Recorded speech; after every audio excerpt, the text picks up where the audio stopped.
দক্ষিণ চীন সাগরের উত্তাল জলরাশির নিচে যেন লুকিয়ে রয়েছে এক বিস্ফোরক সময়ের অপেক্ষা। প্রায় ৩,২০০ হেক্টর জুড়ে গড়ে তোলা হয়েছে একটি সুসংগঠিত সামরিক নগরী, চীনের তৈরি মিসচিফ রিফ।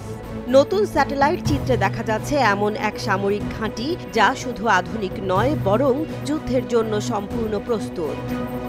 শুক্রবার ব্রিটিশ সংবাদ মাধ্যম ইন্ডিপেন্ডেন্ট প্রকাশ করেছে এই চাঞ্চল্যকর প্রতিবেদন। ছবি বিশ্লেষণ করে দেখা যাচ্ছে দ্বীপটির বুকে মাথা উঁচু করে দাঁড়িয়ে আছে পারমাণবিক বোমারু বিমান উৎক্ষেপণের সক্ষমতা সম্পন্ন অবকাঠামো।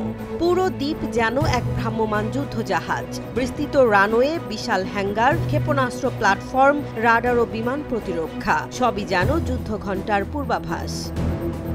এশিয়া মেরিটাইম ট্রান্সপারেন্সি ইনিশিয়েটিভের পরিচালক গ্রেগরি পোলিং জানিয়েছেন, এটি কেবল একটি ঘাঁটি নয়, এটি একটি পূর্ণাঙ্গ যুদ্ধকেন্দ্র।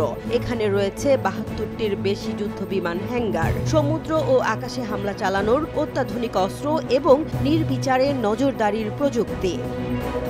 এএমটিআই আরও জানায়, দক্ষিণ চীন সাগরের প্যারাসেল ও স্ট্র্যাপলি দ্বীপপুঞ্জে চীন ২৭টি স্থানে নিয়ন্ত্রণ প্রতিষ্ঠা করেছে, যার মধ্যে ৪টি পুরোপুরি রূপান্তরিত হয়েছে নৌ ও বিমান ঘাঁটিতে। স্কারবোরো শিয়াল এলাকায় চীনা কোস্টগার্ডের স্থায়ী উপস্থিতি আরও বাড়িয়ে তুলেছে উদ্বেগ। চীন সরকার এখনও এই ঘাঁটি নিয়ে আনুষ্ঠানিকভাবে মুখ খোলেনি, কিন্তু বিশ্লেষকরা বলছেন এটি কেবল প্রতিরক্ষার নামে প্রহসন নয়, বরং সামরিক আধিপত্য বিস্তারের স্পষ্ট বার্তা।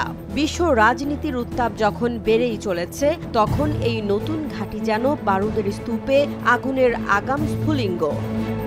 দক্ষিণ চীন সাগরের দখল নিয়ে চীনের এই বিস্তৃতি কেবল প্রতিবেশীদের নয়, সারা বিশ্বের নিরাপত্তার জন্য হুমকি হয়ে উঠতে পারে। প্রশ্ন এখন একটাই, বিশ্ব কি চুপচাপ এই নীরব দখলদারি মেনে নেবে? সময়ই বলে দেবে এর উত্তর।